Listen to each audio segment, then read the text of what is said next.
Hope आप सब बढ़िया होंगे। अभी आपके लिए एक अपडेट लेके आ रहा हूँ। जस्ट अभी इन बोपी की तरफ से एक नोटिफिकेशन निकली है मोपा राउंड ऑफ काउंसलिंग के लिए बीएससी नर्सिंग, बीएससी पैरामेडिकल और बीएससी टेक्नोलॉजी कोर्सेज़ के लिए। ठीक है, तो जैसे आप जानते हो कि सेकंड राउंड ऑफ काउंसलिंग ख़त्म हो गई है, तो अब जो वैकेंट सीट्स बची हैं उनके लिए बोपी है मोपा राउंड ऑफ काउंसलिंग करवाने वाला है। ठीक है, जो तो जैसे तो ये काउंसलिंग जो है ये 22/2 टू 25/2 तक चलेगी। ठीक है, इसलिए जो कैंडिडेट्स इंटरेस्टेड हैं मोप ऑफ राउंड ऑफ काउंसलिंग में वो बोपी ऑफिस नगरिया जम्मू 9:30 से 10:30 बजे तक 22 से लेकर 25 तक जा सकते हैं। ओके, तो यहाँ पे 22 को जो है रैंक नंबर 1 to 510 तक काउंसलिंग होगी। तो ये सिर्फ जितने भी रिजर्व कैटेगरी कैंडिडेट्स हैं उनके लिए ही होगी सिर्फ है। और 23 को जो कुछ सीट्स वैकेंट हुई तो उन पे ओपन मेरिट कैंडिडेट्स होगी। अगर उसके बाद भी कुछ सीट्स वैकेंट रहती हैं तो फिर साइमल्टेनियसली 24 और 25 को भी ओपन मेरिट कैंडिडेट्स की काउंसलिंग होगी। तो लेकिन यहाँ पे नोट करने की बात यह है, यहाँ पे आपको मैं इंपॉर्टेंट पॉइंट्स बोलने जा रहा हूँ। तो पहला पॉइंट ये कह रहा है कि the candidates who have been upgraded during second round of counselling shall not be eligible to participate in the counselling. इसका मतलब ये है कि जिन कैंडिडेट्स को सेकंड राउंड ऑफ काउंसलिंग में अपग्रेड किया गया है वो अब इस काउंसलिंग में पार्टिसिपेट नहीं कर सकते। ठीक है, होप करता हूँ कि आपको समझ आई होगी इस पॉइंट की। Second point, the candidates who have been allotted seat during second round of counselling but fail to join in the allotted college shall not be eligible participate in this round of counselling.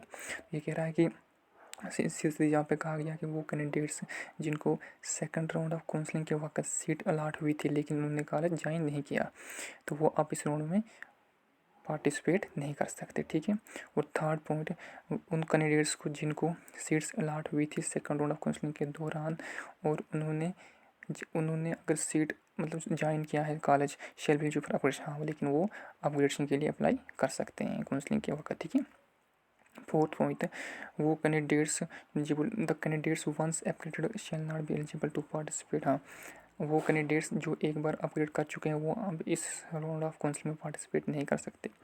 Fifth point, the candidates who have been allotted seat during first round of counselling but fail to join the college due to one और other reason also. तो जिन candidates को first round of counselling के वक्त college तो allot हुआ था लेकिन किसी रीज़न से वो कॉलेज को ज्वाइन नहीं कर पाए तो वो भी इस राउंड ऑफ काउंसलिंग में पार्टिसिपेट कर सकते हैं। ठीक है, the candidates sixth point, the candidates who have missed to participate in first and second round of allotment shall be eligible to participate. और जिन कैंडिडेट्स का मिस हुआ था फर्स्ट या सेकंड राउंड ऑफ काउंसलिंग में वो भी इसमें पार्टिसिपेट कर सकते हैं। The board counselling of conduct on this, तो ये अपडेट है कि 22/2/2021 से ये काउंसलिंग होगी। और अगर 22 को कुछ सीट्स वैकेंट हुई तो साइमल्टेनियसली 23 को फिर ओपन मेरिट का, अगर 23 को भी अगर कुछ सीट्स वैकेंट रह गई तो फिर 24 और 25 को भी ओपन मेरिट कैंडिडेट्स के लिए काउंसलिंग होगी।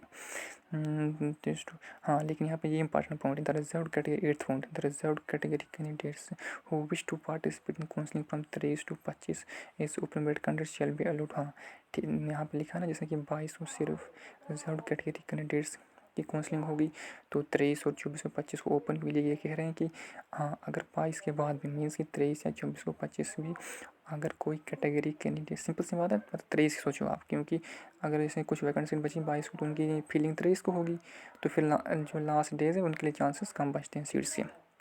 तो कहने का मतलब मेरा ये है कि 22 को जितने भी रिजर्व कैटेगरी कैंडिडेट्स हैं उनकी काउंसलिंग हो गई, अगर कुछ सीट्स वैकेंट रही तो फिर 23 को होगी ओपन मेरिट कैंडिडेट्स की काउंसलिंग। तो उस दिन अगर कोई रिजर्व कैटेगरी कैंडिडेट्स भी जाना चाहते हैं काउंसलिंग तो वो जा सकते हैं। ठीक है, ये कहने का मतलब, फिर इसका मतलब सीट उसी को मिलेगी जिसके मार्क्स या मेरिट में नंबर ज़्यादा होगा। ओके गाइज,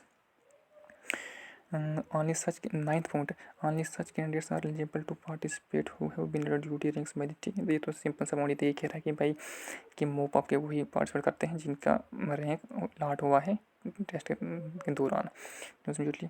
तो हाँ, और ये कह रहा है कि देखो यहाँ पे पॉइंट कह रहा है कि अगर लगता है कि जैसे 22 को ही सीट्स फिल होगी, मतलब फॉर एग्जांपल 22 को जितनी सीट्स वैकेंट होंगी तो वो अगर फिल हो गई तो फिर उसी दिन उसके बाद फिर काउंसलिंग नहीं होगी क्योंकि उसी दिन सारी सीट्स कंप्लीट हो गई। 10 सीट मैट्रिक्स इलेक्ट्रॉनिक्स। हाँ, और अब हमें क्या पता कि कितनी सीट्स बची हुई है मोप ऑफ रोड ऑफ काउंसलिंग के लिए, तो वो मतलब जस्ट विद इन आज ही शायद रात को या कल दिन तक वो सीट मैट्रिक्स अपनी साइट पर अपलोड कर देंगे। ओके गाइस, होप करता हूँ कि आपको इन्फॉर्मेशन अच्छी लगी। आपका ज़्यादा टाइम नहीं लेते हुए हम यहाँ पे कंक्लूड करते हैं। अगर अच्छा लगा तो प्लीज़ शेयर किए, सब्सक्राइब कीजिए और लाइक कीजिए, ताकि हमें मोटिवेशन मिलता रहे और हम बढ़िया बढ़िया वीडियो लाते हैं। और एक इम्पॉर्टेंट अपडेट मैं कह रहा हूँ कि अगर आप हमें सब्सक्राइब करते हैं तो हम आपके लिए यहाँ पे इम्पॉर्टेंट नोट्स अपलोड करने वाले अपने साइट्स पे। और यहाँ पे मतलब कि हम आपको पढ़ाएंगे भी, समझाएंगे भी नोट्स का बढ़िया तरीके से। Okay guys, hope all you best.